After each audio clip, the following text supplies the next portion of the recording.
அன்புக்குரியவர்களே, ஆண்டவராகிய இயேசு கிறிஸ்து நாமத்திலே நான் உங்களை வாழ்த்துகிறேன்.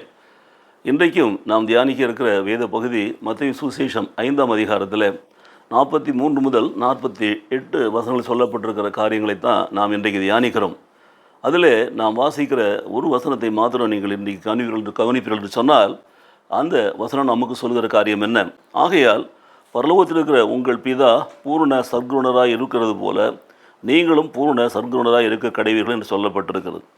எனக்கு பிரியமான சகோதர சகோதரிகளே, உனக்கு அடுத்தவைகளை நீங்கள் சிநேகித்து உன் சத்துருக்களை நீங்கள் பகைப்பாயாக என சொல்லப்பட்டிருக்கதை கேள்விப்பட்டிருக்கிறீர்கள். நான் உங்களுக்கு சொல்லுகிறேன், உங்கள் சத்துருக்களை சிநேகியுங்கள், உங்களை சபிக்கிறவர்களை ஆசீர்வதியுங்கள், உங்களை பகைக்கிறவர்களுக்கு நன்மை செய்யுங்கள், உங்களை நிந்திக்கிறவர்களுக்காகவும் உங்களை துன்பப்படுத்துகிறவர்களுக்கும் ஜெபம் பண்ணுங்கள்.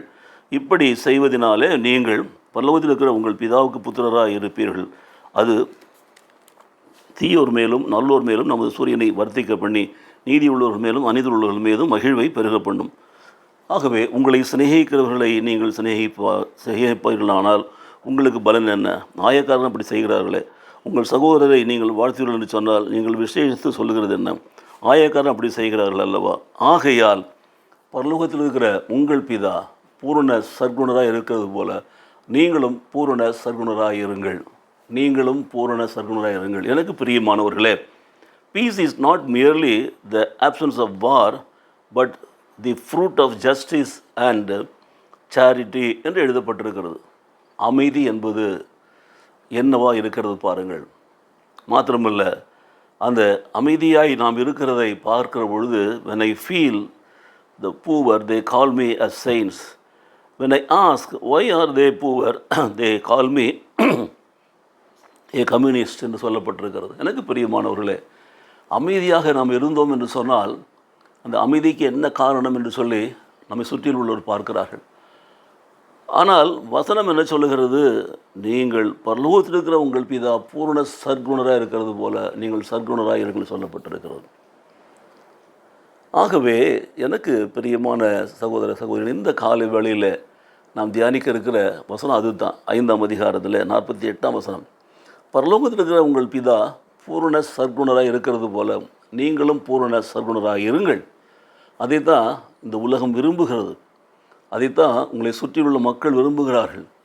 உங்களை பார்க்கிறவர்கள், உங்களை சிநேகிக்கிறவர்கள், உங்களை நேசிக்கிறவர்கள் எல்லாரும் விரும்புகிறார்கள். ஆகவே எனக்கு பிரியமான சகோதர சகோதரிகளே, நாம் எப்பொழுதும் நம்முடைய சத்துருக்களை சிநேகிக்கணும், நம்மை பகைக்கிறவர்களை நாம் நேசிக்கணும், நம்மை குற்றப்படுத்துகிறவர்களை நாம் நியாயம் விசாரிக்க வேண்டும். மாத்திரமல்ல, நாமும் நம்மை சிநேகிக்கிறவர்களை மாத்திரம் சிநேகித்து நேசிக்கிறவர்களை மாத்திரம் நேசிக்கிறவர்களாக இராமல் நேசிக்காதவர்களையும் சிநேகிக்கிறவர்களாக நேசிக்கிறவர்களாக இருப்போம் என்று சொன்னால் அப்பொழுது நாம் பூரண சர்க்குணராக இருப்போம் என்று வேதம் கற்றுக் கொடுக்கிறது. ஆகவே இந்த காலை வேளையில் ஆண்டவரே, எங்கள் வாழ்க்கையில் இப்படிப்பட்ட நன்மையான பண்புகளை நாங்கள் பெற்றுக்கொள்ளும்படி எங்களுக்கு கிருபை செய்யும் என்று சொல்லி ஜெபிப்போமா?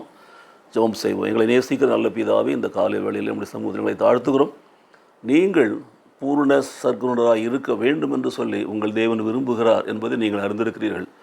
ஆகவே உங்களை சுற்றிலும் உள்ள மக்களை நீங்கள் பார்க்காதீங்க, மாறாக அவர்கள் செய்கிறது போல நீங்கள் செய்யாதீங்க.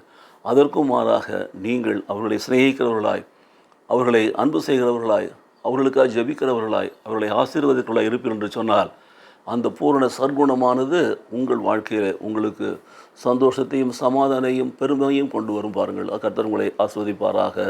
ஆமென், ஆமென்.